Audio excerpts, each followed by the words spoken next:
Hello everyone, welcome to Kakao's Hideout. I am Kakao Kunemi. So, for today's video, Bisaya na punta. Ang topic kung sa gaba niya sa yung gibuhat nimo. Okay, I'm actually thinking of 3 people. Okay, kung sa gaba niya sa yung binuhatan sa imo. I would like 1, 2, and 3 to represent a person for me. But anyway, this is a general reading. If it doesn't resonate, please do not take the message.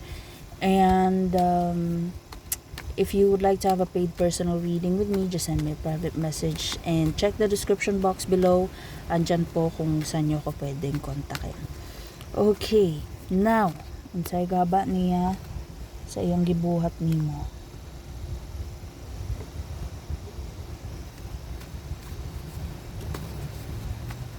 Okay, pause if you need more time.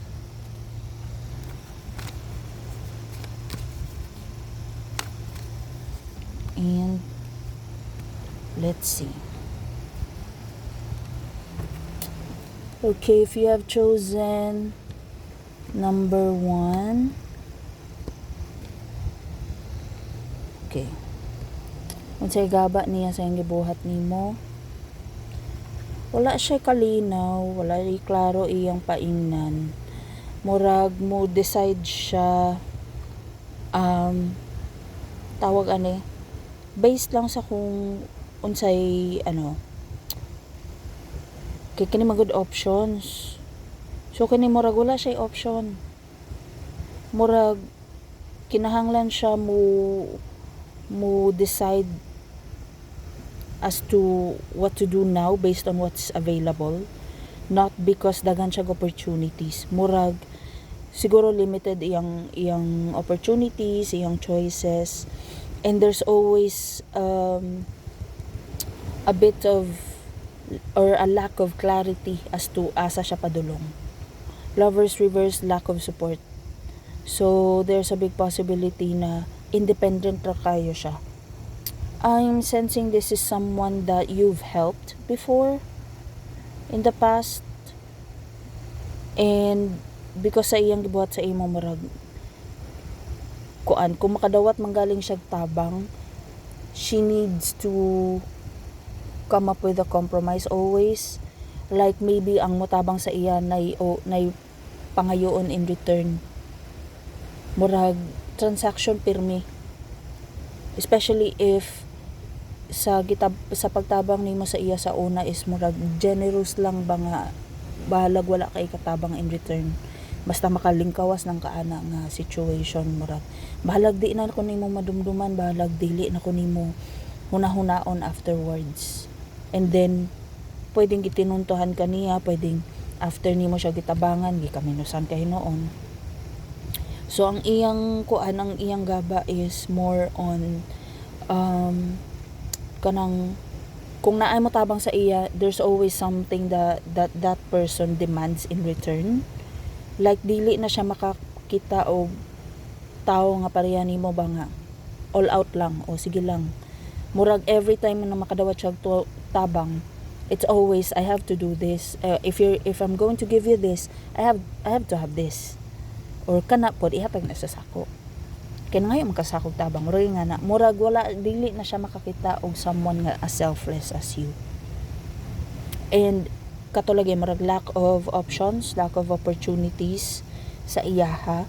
Maybe kay well known na siya as someone who's ungrateful, or maybe nangawat ni siya sa imo or naggiswindol kaniya. So murag daghan dili ganahan mo tabang sa iya kay ay wa man po angod. Na ba? Tabangan na nimo di ra ba na siya kabalo magkuan pasalamat. Katawan ra ba kada na niyang mulabon ka murag ingana ba? Or this could be someone nga ang iyang gaba sa imo is kanang bitawng kini man good is document, like an offer, final contract signing and all that. Pero naay iyang gusto niya nga ma-finalize ng papers ana nga maiya na, and magkapirmahanay na pero dili niya makuha. All because of what this person did to you. Okay? So this could be maybe annulment, dayon dili mo pirma ang iyang spouse, or pwedeng sa tawag ani inheritance nga na ay need i-split nga halin sa yuta, or kung maybe gusto niya siya magmana sa ancestral house, dili niya makuha, o mauray ang gusto pero di niya makuha because of what this person did to you.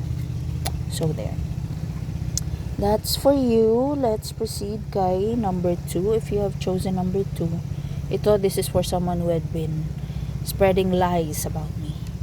Unsay gaba niya? Mastak siya sa iyang situation.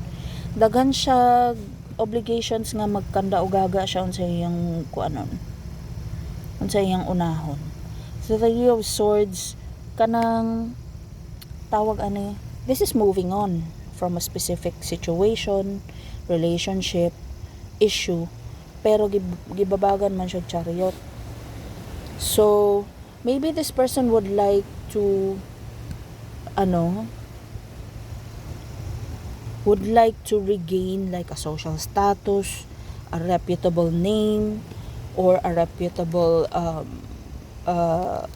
I was about to say reputable reputation, or more like a very respected reputation, pero dili na niya magain. And then another karma po niya is tawag ani, daghan problems nga siya ang kuan murag sa iya mahansak gani, and then dili niya ma-handle tanan, or kung naman galing siya gaka-handle gaka-manage on his own, it's not as systematic as before. Maybe before maka-juggle siya, maka-multitask siya, and he can actually manage it well. Pero maybe karon murag ka nang nagdapog na ba, problems after problems after problems. And there's also something about travel, relocation. I'm being drawn to the Wands. Maybe this person is manifesting to migrate somewhere or to relocate somewhere, pero dili siya makalakaw. There's also something about this person not being able to move forward with their personal goals, especially physically, like maybe gusto siya mag-transfer somewhere, pero Three of Swords can also be about health sa heart, like maybe this person had undergone heart surgeries or a specific surgery, pero that will prohibit this person to travel far. So pwedeng, let's say gusto na siya magsettle sa probinsya, pero ang iyang heart issues need siya og always nga duol og ospital, or dali og access sa hospital o operating room, or let's say na siya kidney problems, unya kinahanglan siya dialysis every week. Inya sa probinsya layo siya hospital, so very impractical. So murag mas stuck siya sa situation or place nga dili niya gusto because of this health problem. So mao iyang gaba. Okay, wala ko nag-resonate ani. But anyway, let's see. So that's for you, number 2. Let's proceed kay number 3 if you have chosen this. Unsay iyang gaba sa iyang gibuhat nimo? Naglisod siya financially. Death reverse, the same old issues nga iyang issue sa okay pa mo. Same thing.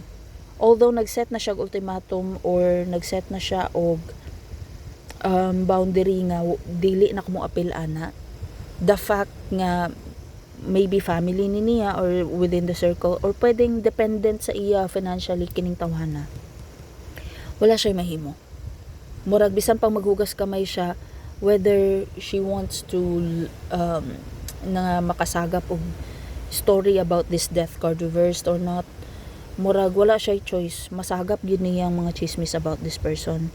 This may be someone nga murag wala siya peace of mind, murag mohilak ang isa ka bulan nga wala siya kaaway, or na ay issue nga supposedly move on na ta ana, murag niguwang naman ko nga kana ra gyapon ang imong issue, pero ibalik-balik gid niya.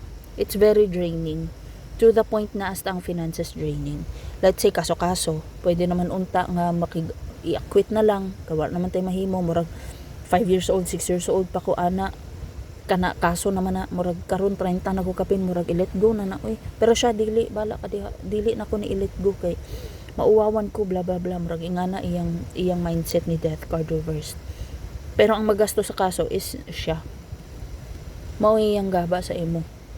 And I think this has got something to do with you fighting for these people, for something na parang you've been there for them through thick and thin in the past, and then maybe this wala di sila kabalo magpasalamat, or pwedeng sa wala na kay pulos, bye-bye.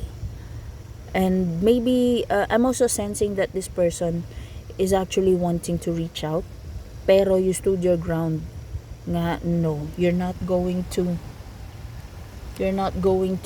do this to me. Murag gidispatcha na ko ninyo before, and that's it. Okay? Anyway, that's all I'm seeing here. If you would like to have a intensive reading regarding this, just comment below, or you can also check the description box so you can contact me. Okay? So there. That'll be all. Thank you.